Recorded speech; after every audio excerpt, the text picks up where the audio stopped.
ज़रूरी है, एक्सरसाइज ज़रूरी है, या क्या लाइफस्टाइल? शाबाश, बस ये 5 सवाल, इसी में प्रोग्राम ख़त्म जी। शुरू करें। ये दरवाज़ा नहीं बंद किया। मैं ठीक बैठा हूँ भाई, मेरा कैमरा कौन सा है? कैमरे क्यों नहीं बंद किए हुए हैं? हाँ मैं बस ठीक हो जाऊँ। अच्छा हाँ अब ठीक है। वो तो डॉक्टर साहब ऐसे बैठते हैं, वैसे बैठने नहीं देते दूसरे लोगों में से। नहीं बैठने देते हैं, यहाँ से तो नहीं बैठने देते। अच्छा इस तरफ को टांग करके बैठ सकते हैं, उनकी तरफ को टांग करके। हाँ नहीं उनकी तरफ नहीं करता। क्या भाई क्या जे है इधर काले ही बनी हुई है, काल कांटा। नहीं ठीक ही है, चल ठीक है सही है। चलें शुरू करें। शुरू 10 seconds।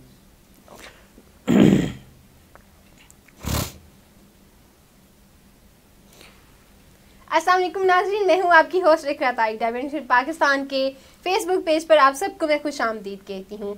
हमारे इस प्रोग्राम जिसका नाम है कि ज़ियाबीतस डिसिप्लिन का एक बहाना, जानते हैं हम डॉक्टर जावेद इकबाल से, जो कि doctor Javed Iqbal consultant diabetologist हैं और जो है वो हमें अपनी एक्सपर्ट ओपिनियन देते हैं और जो आप लोगों की तरफ से सवालात होते हैं उनके जवाबात भी देते हैं।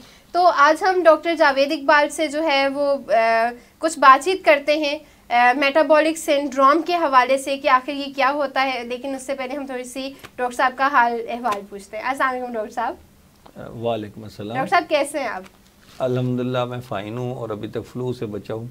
अच्छा, वरना मैंने देखा है कि 3-4 लोगों को तो मैं देख चुकी हूँ कि उन्हें फ्लू हो चुका है।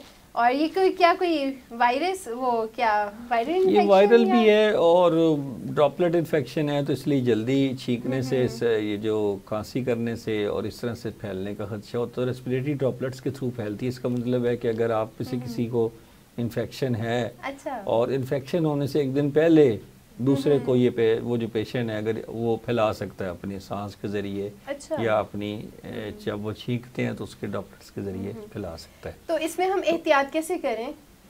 मतलब कि हम अपनी हर फ्लू जो है, जब जैसे कोई आप किसी को फ्लू हो जाता है, हर फ्लू अव्वल तो स्वाइन फ्लू नहीं है, पहली तो ये बात ध्यान में रखनी चाहिए। दूसरा ये है कि हर स्वाइन फ्लू कॉम्प्लिकेटेड नहीं होता।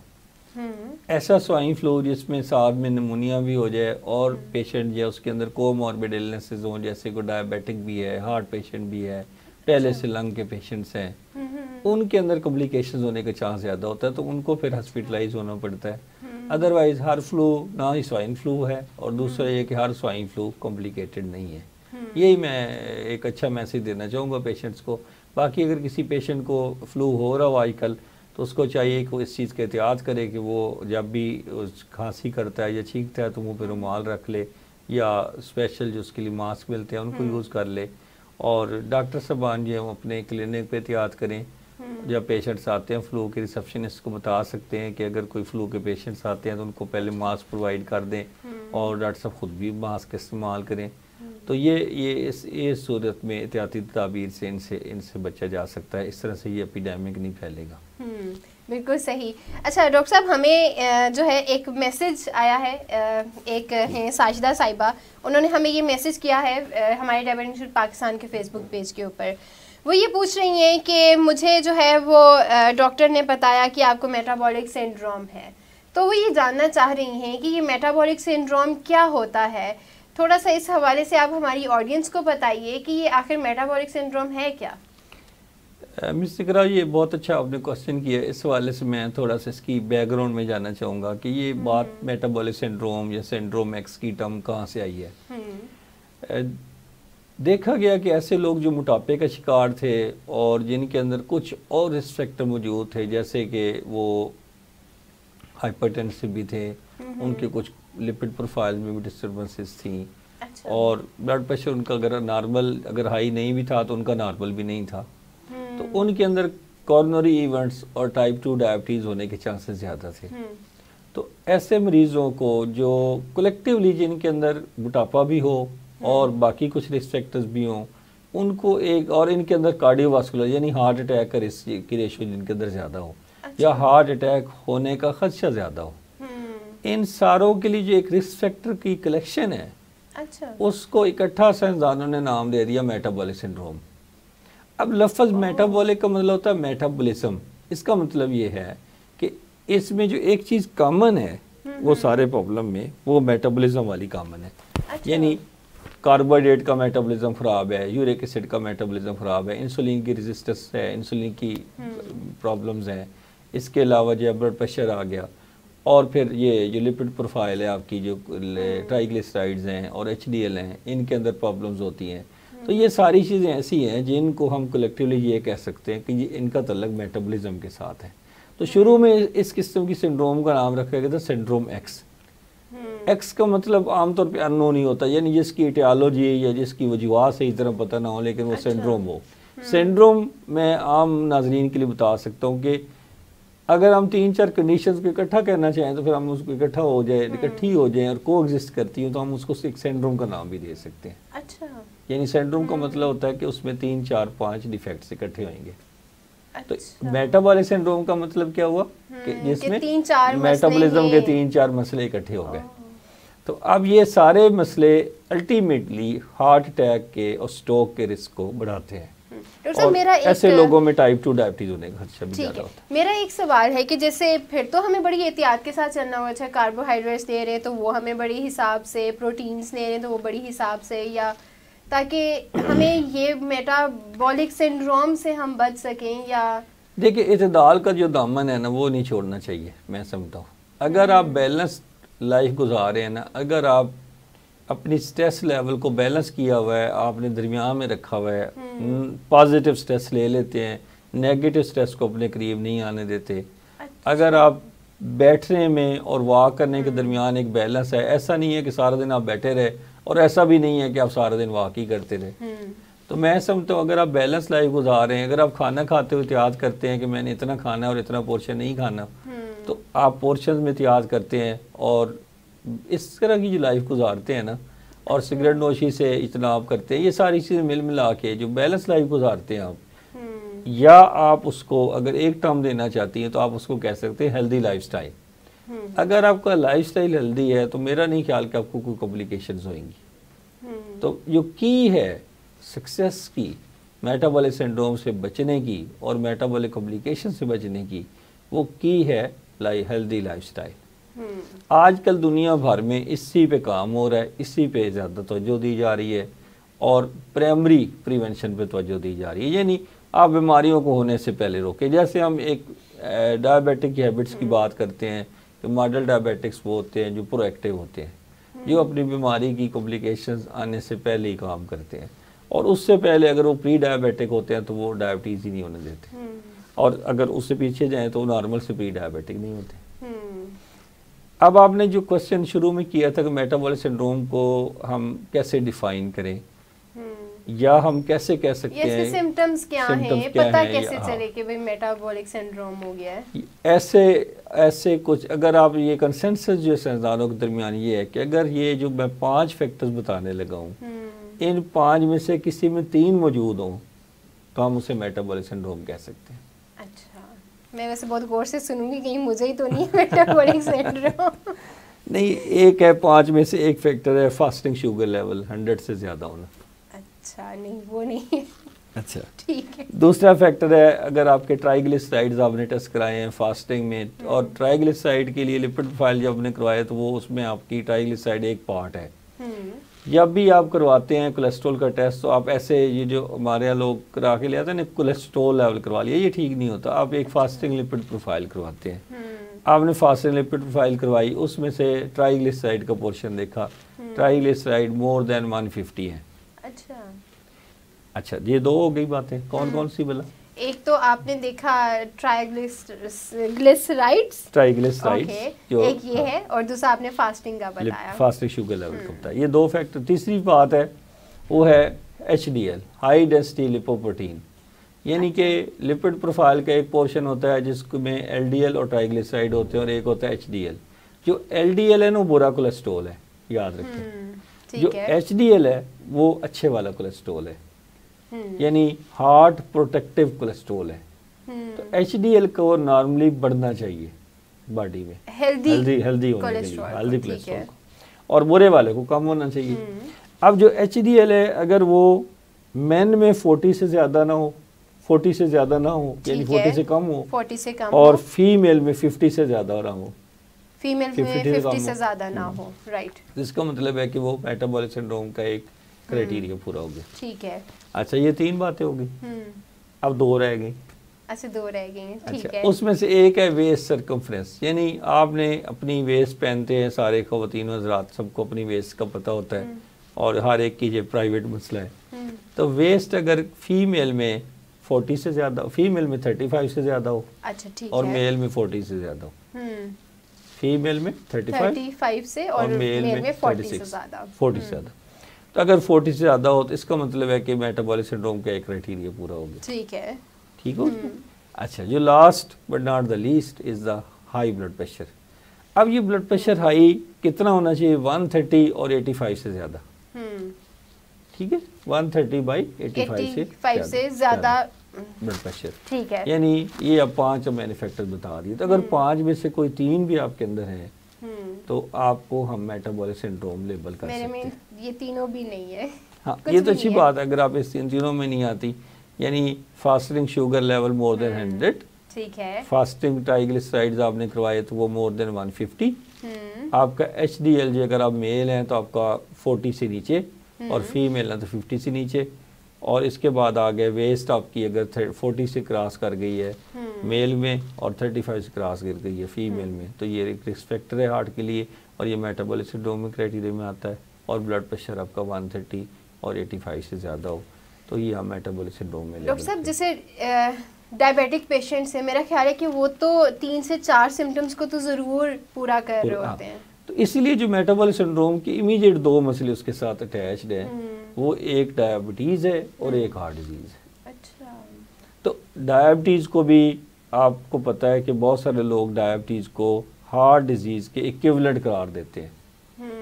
यानी अगर किसी को डायबिटीज़ हो गई है तो इसका मतलब ये समझा जाता है कि जैसे उस पेशेंट को अब हार्ट डिजीज़ हो गई है, उसके ऊपर वही टारगेट सप्लाई करते हैं हम कोलेस्ट्रॉल के और बाकी चीज़ों के और ब्लड प्रेशर के जो हम हार्ट पेशेंट में अप्लाई करते हैं। तो डायबिटीज़ एक किस्म का पहला हार्ट अटैक है, अब आपने दूसरे हार्ट अटैक से बचना है। अच्छा, अब इसके साथ जो 2 इमीडिएट कॉम्प्लिकेशन जो 2 इसके साथ पैथोलॉजीज अटैच हैं, वो एक है इंसुलिन रेजिस्टेंस और एक है आपका fatty tissue, adipose tissue, fatty tissue जो है उसकी डिस्ट्रीब्यूशन। अच्छा, जितना मैं सिकरा वेट पेट के अंदर जितनी चर्बी होएगी ना, इंट्रा अब्डोमिनल फैट और विसरल फैट, वो जितनी ज़्यादा होएगी as compared to subcutaneous fat, वो जितनी ज़्यादा होएगी इतना ही वो बंदा मेटाबॉलिक सिंड्रोम के रिस्क पे होएगा। डॉक्टर साहब, इस चीज़ को क्लियर कर दें कि जैसे आपने कहा कि ये जो तीनों नाम लिए हैं जहन से निकल भी गए, ये कौन कौन से फैट्स होते हैं ये भी बता दें। यानी ये जो आपकी पेट की चर्बी है, ठीक है ना, इंट्रा अब्डोमिनल, ठीक है, इंट्रा अब्डोमिनल जो फैट है, ठीक है, बाहर की चर्बी नहीं, इंट्रा अब्डोमिनल, अंदर की साइड पे आप इंट्रा अब्डोमिनल फैट जो है वो जितनी ज्यादा है, ठीक है, इतनी चर्बी आपकी लिवर में ज्यादा है, फैटी लिवर जैसे कहते हैं। ओके, ये सारे जो हैं ये कंट्रीब्यूट करते हैं मेटाबॉलिक सिंड्रोम को। ठीक है, सही। इसका मतलब है कि इन दोनों इनकी इस किस्म की फैट ज़्यादा होने से कुछ ऐसे केमिकल्स पैदा होते हैं जो इंसुलिन रेजिस्टेंस का बायस बनते हैं। अच्छा, इंसुलिन रेजिस्टेंस जब होएगी तो आपको पता है इंसुलिन काम नहीं कर पाएगी सही तरह से, नहीं काम कर पाएगी तो नतीजतन पैंक्रियाज क्या करेगा, ओवरवर्क करेगा, इंसुलिन की प्रोडक्शन ज़्यादा करेगा, तो देयर विल बी स्टेट कि जहाँ पे हाइपर इंसुलिनीमिया हो जाएगा। अच्छा। तो बॉडी में शुरू में इंसुलिन ज्यादा बननी शुरू हो जाएगी, वो ज्यादा भी ठीक नहीं होती। देखिए डिस्टर्बेंस ऑफ मेटाबॉलिज्म है, अब ये नॉर्मल तो नहीं ना चीज बन रही, ज्यादा बन रही, फिर वो नॉर्मल पे आएगी, फिर वो कम भी हो जाएगी, तो इसलिए जो पहला प्रोसेस है वो हाइपर इंसुलिनीमिया का है। तो हाइपर इंसुलिनीमिया होएगा, ठीक है, उसी पेशेंट के अंदर ओवरवेट और होना शुरू हो जाएगा जब हाइपर इंसुलिनीमिया होगा। इसके साथ फीमेल्स हैं तो पॉलीसिस्टिक ओवरीज के चांस ज़्यादा हो जाएंगे, ठीक है।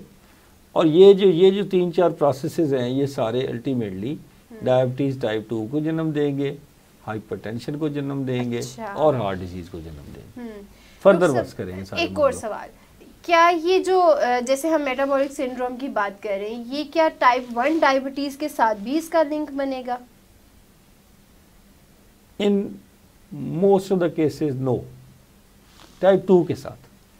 अब देखें टाइप 1 की पैथोलॉजी और है, बल्कि आप इसको वर्चुअली कह दें कि टाइप 1 के साथ लिंक नहीं होती, ठीक है, ये टाइप 2 विच लिंक्ड है जी। टाइप 1 में पैथोलॉजी और है ना, उसमें तो पैंक्रियाज आपका ऑटो इम्यून सिस्टम का डिस्ट्रॉय हो गया, वो तो सिस्टम ही और है ना। टाइप 2 में आपने पैंक्रियाज को वेट बढ़ा के अपना और अपना पेट बढ़ा के मौका दिया कि वो डिस्ट्रॉय होता जाए और अल्टीमेटली डायबिटीज जन्म ले ले, इसलिए उसमें सिस्टम और डॉक्टर साहब ये भी तो फिर अक्सर सुनने में आता है ना कि आपका अगर वजन ज्यादा है तो वो भी डायबिटीज का एक फैक्टर बन सकता है, मतलब ये कि डायबिटीज होने में एक पीछे फैक्टर है ओवरवेट। मैं अब अब जैसे मेटाबॉलिक सिंड्रोम है, तो मेटाबॉलिक सिंड्रोम में जो अगर आप गौर करें कि मेन पैथोलॉजी जो मेन प्रॉब्लम है वो क्या है, ओवरवेट, ओबीस, और पर्टिकुलरली मेटाबॉलिक ओबीस, यानी जिसकी पेट की चर्बी ज़्यादा है। तो मैं वैसे कई दफ़ा अपने पेशेंट से कहता हूँ कि शायद वेट इतना मैटर नहीं करता जितना आपका पेट मैटर करता है, और वो ज़्यादा बल्कि पेट इस तरह भी मैटर करता है कि आप खाते पीते कितना है और आप एक्सरसाइज कितनी करते हैं और आप अपना पेट कितना बढ़ा रहे हैं। तो मैं उसका मेरा मतलब जो है वो डबल से ट्रिपल तक मतलब है उसका, कि वेट से ज़्यादा पेट पे गौर करें। तो आप अपने अगर पेट की चर्बी को कम रखते हैं तो आप बेहतर, हाँ वही मुश्किल होता है कम करना। हाँ जी, आप पता ही डिफिकल्ट है, लेकिन अब ये सारा जो है इसकी जो ट्रीटमेंट है उसको अंदर अगर आप देखें एक वर्ड में वेट रिडक्शन है और मजीद बेटर वर्ड है हेल्दी लाइफस्टाइल। अच्छा, इस हेल्दी लाइफस्टाइल में क्या क्या है? और बताया अब इसमें जैसे जो ब्रेक पीरियड जो एक्टिविटी का है, जैसे आपकी फिजिकल एक्टिविटी पहले बात कर लेते हैं। डाइट पे इतना इशू नहीं होता पाकिस्तान में, इतना फिजिकल एक्टिविटी का इशू है, बैठने का इशू है, बैठ गए हैं कंप्यूटरों के आगे, लैपटॉप के आगे। अब देखें हमारी फेसबुक की टीम वाले जो हैं वो भी अक्सर बैठे ही रहते हैं। तो इसके मुकाबले में हमारे जो हैं डॉक्टर साहब हैं, वो बड़े डॉक्टर साहब जो हैं, वो हमेशा कोई काम कहना हो तो फ़ोन का सहारा नहीं लेते, आके बात करते। बिल्कुल, डॉक्टर सदाकत को मैंने अक्सर उसकी वजह ये है कि 30 मिनट के बाद ब्रेक देनी ज़रूरी है। ये अमेरिकन डायबिटिक एसोसिएशन कहती है कि 30 मिनट के बाद आप अपनी कुछ ना कुछ ब्रेक करें, अपनी एक्टिविटी करें कुछ, सो दैट आपका लाइफस्टाइल सेडेंटरी ना हो जाए, आप वो बैठने वाले सुस्तुल वजूद ना हो जाए। तो बेसिकली एशियंस को अल्लाह ताला ने मुशक्क़त करने के लिए पैदा किया था। अनफॉर्चुनेटली हमारी लाइफस्टाइल में ऐसी चेंजेस आई हैं कि हम लोग बर्गर खाने लग गए, ये तो है। और फिर बर्गर हजम करने का कोई सिस्टम नहीं बनाया। हम बर्गर खाते हैं लेकिन उसके साथ पार कोई नहीं है कि हम उसको हजम भी करें, वाक भी करें, बल्कि उसको हजम करने के लिए हम कोल्ड ड्रिंक्स पीते हैं। हाँ बिल्कुल, उसको हजम करने के लिए हम कोल्ड ड्रिंक्स पीते हैं ताकि वो और ओवरवेट हो। तो अल्टीमेटली जो आप नहीं, अगर आप टोटल 6% to 7% वेट रिडक्शन कर लेते हैं, यानी अगर आप 100 kg के हैं और आप अपने आप को 93 kg पे ले आते हैं, अच्छा, तो मेटाबॉलिकली आप बहुत ही अच्छा इफेक्ट पाते हैं उसका। उससे आपकी लिपिड प्रोफाइल बेटर होती है, उससे आपका ब्लड प्रेशर बेहतर होता है, उससे आपकी ब्लड शुगर लेवल फ़र्क पड़ता है। और 7 kg में सिकरा कोई आसान टारगेट नहीं है। हमारे यहाँ असल में जो लोग टारगेट्स बनाते हैं वो क्रैश टारगेट्स होते हैं कि मैं कोई क्रैश डाइट प्लान लूँ और इतने दिनों में इतना वज़न कम कर लूँ। अखबारों में भी आपने इश्तिहार पढ़ा होगा कि शर्तिया वज़न कम। तो ये जो शर्तिया वज़न कम के ख्वाब है ना, ये हमारी कौम बहुत देखती है। इसलिए उस शर्तिया वज़न कम से निकल के उनको एक कंसिस्टेंट अपनी एक्सरसाइज का प्लान बनाना चाहिए और अपना कंसिस्टेंट डाइटिंग का प्लान बनाना चाहिए, जिसमें वो 300 कैलोरीज कम करते जाएं और अपने आप को कैलोरीज को देख के खाएं कि हम क्या खाने लगे हैं, इसमें कितनी कैलोरीज हैं। मसलन आपको पता है कि पिज़्ज़ा में कितनी कैलोरीज है? उसमें जो कैलोरीज होंगी उसके एक साइज में तो कम से कम 300 से ज़्यादा ही कैलोरीज होंगी उसके एक साइज में। एक साइज में तो आप एक साइज तो नहीं खाते ना, जब वो स्मॉल पैन खाते हैं 750 कैलोरीज जो है ना हम एक ही टाइम पे ले जाते हैं, तो 750 कैलोरीज मीन्स अ लॉट। तो अगर आपके बच्चे जो है 750 कैलोरीज एक मील में ले रहे हैं तो बाकी मील मिला के तो फिर वो पर डे जो कैलोरीज है बहुत ज़्यादा ले रहे हैं। जबकि ये बच्चों में ये बहुत ज़्यादा प्रॉब्लम अब बढ़ता जा रहा है। अच्छा, रिसेंटली एक और स्टडी हुई कि ये जो आर्टिफिशियल स्वीटनर्स हम यूज़ करते हैं, अच्छा, इस पे आप अक्सर प्रोग्राम भी करती रहती हैं अलहदा से भी।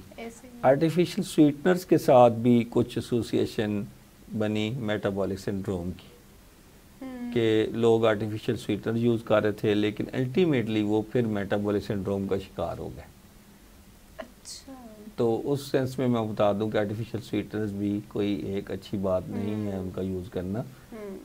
कहीं ना कहीं वो लिंक्ड है, वो अननेचुरल काम है ना, कहीं ना कहीं वो लिंक्ड है मेटाबॉलिक सिंड्रोम के साथ, कई सारी स्टडीज़ में प्रूव हुआ है। जैसे मैंने भी एक रिसर्च पढ़ी थी, उसमें ये लिखा हुआ था कि अगर आप आर्टिफिशियल स्वीटनर्स लेते हैं तो उससे आपको हार्ट का जो रिस्क है वो बढ़ जाता है। वो कैसे बढ़ता है?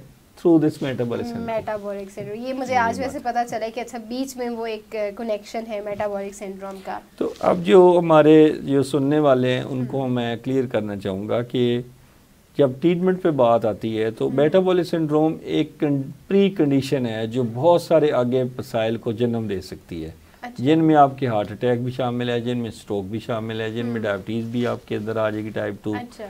और जिनके अंदर जो है वो लिपिड्स की प्रॉब्लम्स भी आएंगे, यूरिक एसिड बढ़ जाएगा, पॉलीसिस्टिक ओवरीज हो जाए, सारी उसकी कॉम्प्लिकेशंस है। और कई सारे लोग एक बीमारी का शिकार हो जाते हैं, उसको कहते हैं ऑब्स्ट्रक्टिव स्लीप एपनिया। वो इस वजह से होता है, overweight, metabolic syndrome, obstructive sleep apnoea. अच्छा, ठीक है। तो जो ऑब्स्ट्रक्टिव स्लीप एपनिया में क्या होता है, वो मरीज जो है वो रात को खराटे लेता रहता है। खराटों के दौरान ही उसका सांस बंद हो जाता है, एपनिया हो जाता है, और उस दौरान उसकी ऑक्सीजन ड्रॉप कर जाती है। एज ए रिजल्ट चूँकि उसकी जो नाइट पे ऑक्सीजन की कमी होती है, ब्रेन को कम जाती है ऑक्सीजन, वो सुबह जब उठता है तो फ्रेश नहीं होता, और सारा दिन वो दफ्तर में अचानक बैठे बैठे सो जाता है, या गाड़ी चलाते हुए इशारे पे गाड़ी रोकी है तो इशारे पे सो गया। तो ये लोग ट्रैफिक एक्सीडेंट्स का भी बायस बनते हैं जो स्लीप एपनिया के पेशेंट्स हैं। स्लीप एपनिया याद रखिए एक ऐसी कंडीशन है जो अंडर डायग्नोज्ड है। बहुत सारे फिजिशियंस केयरफुली हिस्ट्री के इसके बारे में हिस्ट्री नहीं पूछते मरीज से ओवरवेट पेशेंट्स में। ओवरवेट पेशेंट्स में ज़रूर पूछना चाहिए कि वो रात को खराटे कितने लेते हैं। उनसे ना पूछें, उनके मुतसरीन से पूछें। अच्छा, यानी जो मुतसरीन है वो खुद आपको बताएंगे, बहुत जल्दी आगे आके बताएंगे कि डॉक्टर साहब ये खराटे बहुत लेते हैं। खुद तो ज़ाहिर मरीज को नहीं पता होता है। तो ये, और उनसे डे के टाइम पे उनकी डोजेज, उसके एक स्केल है, उसके ऊपर उसको फिर जज करते होते हैं। पल्मोनोलॉजी का ये फील्ड है, लेकिन इसका लिंक जो है एंडोक्राइन के साथ भी है, मेटाबॉलिक सिंड्रोम के साथ भी है, और एक और ट्यूमर के साथ भी है। उसको ग्रोथ हार्मोन का ट्यूमर होता है पिट्यूटरी ग्लैंड का, उसमें उस कंडीशन को हम एक्रोमेगाली कहते हैं। उसमें आप ये समझ लें कि ग्रोथ हार्मोन बॉडी में ज़्यादा बनना शुरू हो जाता है, और उसके साथ भी ऑब्स्ट्रक्टिव स्लीप एपनिया की एसोसिएशन है। जैसे डॉक्टर साहब मेरे जहन में भी एक और सवाल भी आ रहा था कि जैसे कुछ छोटे बच्चे होते हैं ना, वो भी खराटे ले रहे होते हैं। जैसे बड़े तो मैंने अक्सर देखा है, लेकिन छोटे बच्चे भी खराटे ले रहे होते हैं। अगर वो ओवरवेट नहीं है तो फिर उनके अंदर वो पीडियाट्रिशियन जो है एडिनाइड्स का, या उनके अंदर कुछ होते ट्रांसिस वाला चक्कर होता है ना, वो ईएनटी के साथ उसको दिखाना पड़ता है। हाँ, ईएनटी भी एक रीजन होता है। लेकिन अगर तो वो ओवरवेट हैं और खराटे लेते हैं, फिर वो एक मसले वाली बात है, ड्राउजी रहते हैं। तो जैसे बैठे बैठे सोने वाली जो बात है ना, एक्सेसिव डे टाइम स्लीपिंग इसको कहते हैं, ईडीएस। तो ये जो एक्सेसिव डे टाइम स्लीपीनेस है, ये एक एसेंशियल पार्ट है स्लीप एपनिया का। तो वो अगर हो तो फिर स्लीप स्टडीज की जा सकती हैं, फिर देखा जा सकता है कि रात को ऑक्सीजन ड्रॉप होती है नहीं होती, ये सारी चीज़ें हैं, उसका इलाज भी मौजूद है। डॉक्टर साहब, जिन लोगों को बहुत ज़्यादा नींद आती है, जैसे कि वो रात को तो 8 घंटे सो लिया उन्होंने, अब वो दिन में भी उन्हें बहुत नींद आ रही होती है, तो वो किस चीज़ से पीछे ताल्लुक उसका बनता होगा? जिनको बहुत ज़्यादा नींद आती है उनका ताल्लुक मेरा ख्याल है कि जो हमारे पिछले वाले पार्ट के साथ ज़्यादा है। अच्छा। फीलिंग वेव्स के साथ, एक तो ये वजह है। दूसरा जो है वो थायराइड के जो पेशेंट हैं, हाइपोथायराइड हैं, अच्छा, वो जो अपना थायराइड लेवल चेक करवाएं, क्योंकि थायराइड के साथ एसोसिएशन है। फिर मैंने जो बात की है ये ऑब्स्ट्रक्टिव स्लीप एपनिया वाली, ये है कई लोग जो है वो सेडेटिव्स ले रहे होते हैं तो उसका हैंग ओवर रहता है, रात को नींद की गोली खाई तो उसका हैंग ओवर चलता रहा, तो दिन को वो सो गए। ये बहुत सारी रीजंस हैं जो इसमें हो सकती है। डिप्रेशन के मरीज भी हो सकते हैं इवन, और कुछ लोग जो है वो काम करने नहीं चाहते, तो वो फिर सो ही लेते हैं। ये बात बहुत बहुत शुक्रिया डॉक्टर साहब, आपने आज काफ़ी ज़्यादा इन्फॉर्मेटिव जो है वो चीज़ें हमें काफ़ी इन्फॉर्मेशन दी है, हमारी ऑडियंस को भी, और बहुत सारी बीच में ऐसी चीज़ें थी जो मुझे पता ही नहीं थी, जो आज आपसे मुझे पता चली हैं। तो इसी के साथ नाज़रीन, आप लोगों से भी मैं इजाज़त चाहूँगी, अपनी पसंद का इजहार ज़रूर कीजिएगा, हमें कमेंट्स भी कीजिए, मैसेजेस भी कीजिए, कोई सवाल है तो वो भी ज़रूर पूछिएगा, और इसी के साथ आप लोगों से इजाज़त चाहेंगे। अपना बहुत सारा ख्याल रखिएगा। प्रोग्राम खत्म होने से पहले मैं ऐड कर देता हूँ कि अगला हम प्रोग्राम इंशाल्लाह करने लगे हैं डायबिटीज़ और हाइपरटेंशन के ऊपर, यानी हाइपरटेंशन का डायबिटीज़ के साथ क्या लिंक है, और फिर हाइपरटेंशन की क्या स्टेजेस हैं, और उनके हवाले से क्या हिफाजती इक़दाम हैं या लाइफस्टाइल चेंजेस क्या हैं, और उसमें कौन कौन सी मेडिकेशन हम यूज़ करते हैं। मतलब उस हवाले से लोग कोई सवाल पूछना चाहें तो वो आपको मेल कर सकते हैं। जी बिल्कुल नाज़रीन, जैसे भी डॉक्टर साहब कह रहे थे कि आप हाइपरटेंशन के हवाले से भी अगर कोई सवाल पूछना चाहें तो वो ज़रूर पूछेगा, ताकि हम नेक्स्ट प्रोग्राम में जो कि सैटरडे को हम 6:30 पे करेंगे उसमें हम ज़रूर शामिल करेंगे और आपके इन तमाम सवालात के जवाब देंगे। तो इसी के साथ इजाज़त चाहती हूँ आप सबसे। अल्लाह हाफिज़। Okay done. कितने अभी इन्होंने इंटरव्यू देना है ना, वो नज़र का